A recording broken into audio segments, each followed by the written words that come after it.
So can you talk a little bit about how you use music in, to kind of wake people up? And because I know you talked about Dirty Girl being that anthem. Did you always feel like music was a good way, a good avenue in, or, how do you kind of use that in activism? So I've always been singing like since I was a kid. Like I was the kid that like I would be walking down the street singing at the top of my lungs. Like I loved music. Like that was my vibe. But I never thought I was good enough. I never thought like I had like, that special sauce. And so I would sing, but I wouldn't say music was like a focal point of mine until 2021 for real. But I, how do I say this?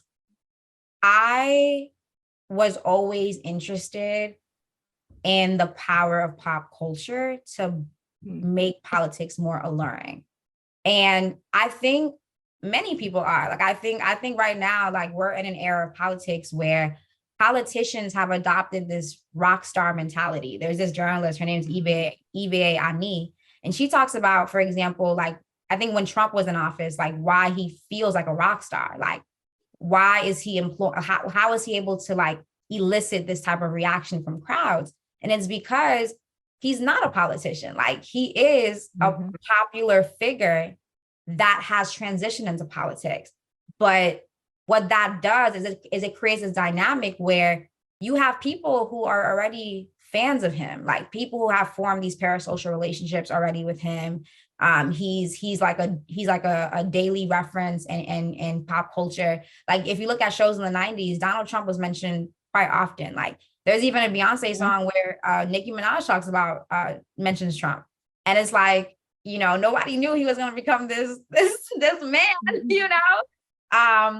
but I still have to say that pop culture is really alluring because pop culture is a very democratic arena. Like anybody can enter a conversation about pop culture and form an opinion because that's all it requires you to be able to do.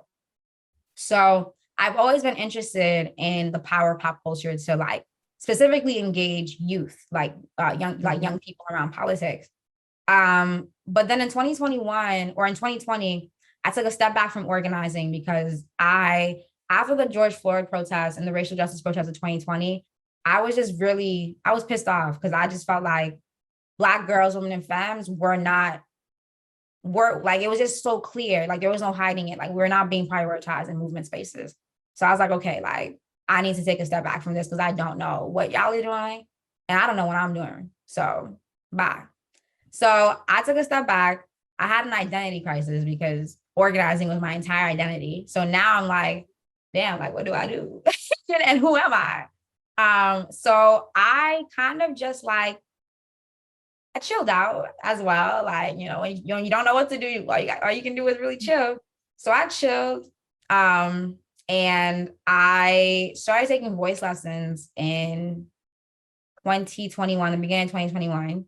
And they were virtual, but my vocal coach, she was really good about making me feel good. Like she just was really affirming and she made me feel like, no, like you can really sing, girl. Like we just got to fix a few things here and there, but like you're actually really, really good.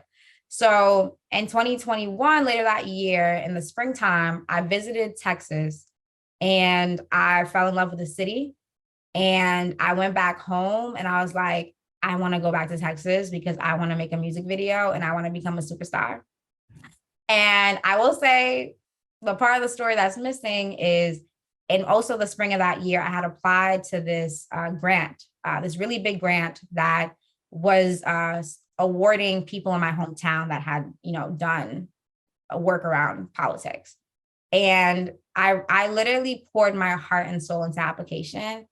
And they got back to me and they're like, yeah, like, we love you, but we know you're not going to stay local for long. Like, we know you, like, they literally said to me on the phone, they're like, you're too big for this town.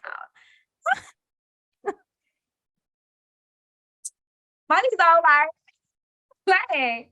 But they liked me so much that they were like, okay, like, you're not going to get the full amount, but here's $5,000. Go do whatever you want. Live your life. So I was like, okay, I'll move to Texas for 3 months and make a music video.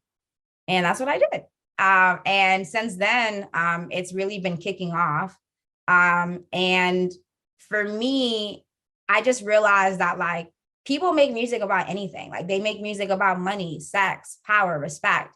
And they like when you look at pop culture right now, systems like white supremacy and patriarchy and classism and all this other stuff, they're really alluring because the music makes it alluring. The music makes it captivating. The music is the thing that gets the people going. Like, you ever hate a song, but you can't stop singing it because you've been exposed to it so much? That's how powerful music is. And I feel like music is probably like one of the last things we have in this world that can attract and sustain the attention of the average consumer. And so I was like, okay, like if you can make money, if you can make music about money, cars, sex, power, respect, music about liberation. And that's what I did. So I wrote a song. It's called Dirty Girl. You can stream it on SoundCloud. Oh yeah, that's the story. We'll make sure to put the links and everything. So you'll give us like the SoundCloud links and everything so people can listen to it.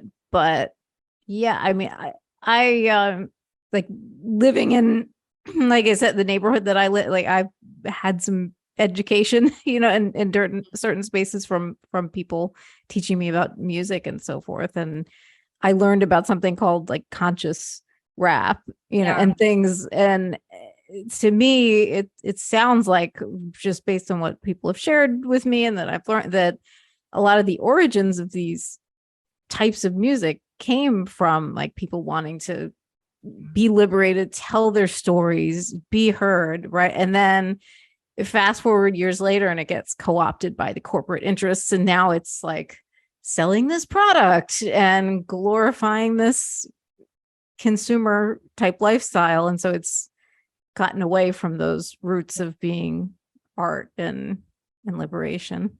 But you know what though, you saying that just made me think about the sad reality is conscious rap, it be kind of corny sometimes. I'm sorry, like all respect to the people, but like, I don't know. I feel like sometimes when people make politically conscious music, they feel like they have to make it so obvious. It's like, it's okay. Like, let's just vibe a little bit. And I think that for me, even as you were mentioning, like, you know, a lot of these genres like rock and roll, even hip hop started off from really radical places. They've been co-opted.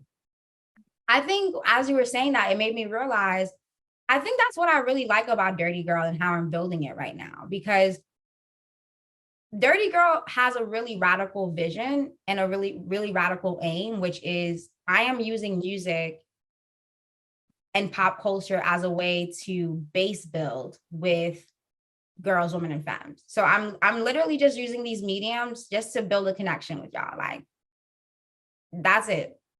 And I think what's really cool is I don't think we're like ignoring the commerciality of our landscape. And I don't even think I could. Like, literally everywhere you go, you're being sold something. Like, you can't escape it. And I think for me, in building this movement and building this organization, it's really important that I am not above it or below it, that I'm kind of just like right in the middle of it. Like, I don't think I want to make, I don't think I want to make work that feels ahead of its time. I think I want to make work that feels of its time. Like, I'm literally right now experiencing the same thing you're experiencing. And this is how I'm responding to it. And this is how you can respond to it too. And I think, I don't know if that means we're not going to get co-opted. Hey, I don't know. But I think like that's something I think about a lot, is just like, how do I respond to this hyper capitalist society where we are in late stage capitalism? Like, I can't escape that. Like, there's nothing I can do. And like, it literally does feel like the end times, you know, sometimes. But like, rather than like trying to beautify it or trying to like ignore it, why don't I just talk about it? Like, you're going to know exactly what I'm talking about. And I don't have to be corny about it. I don't have to like over dramatize it, because the real world, the reality itself is already so dramatic. I don't need to do too much.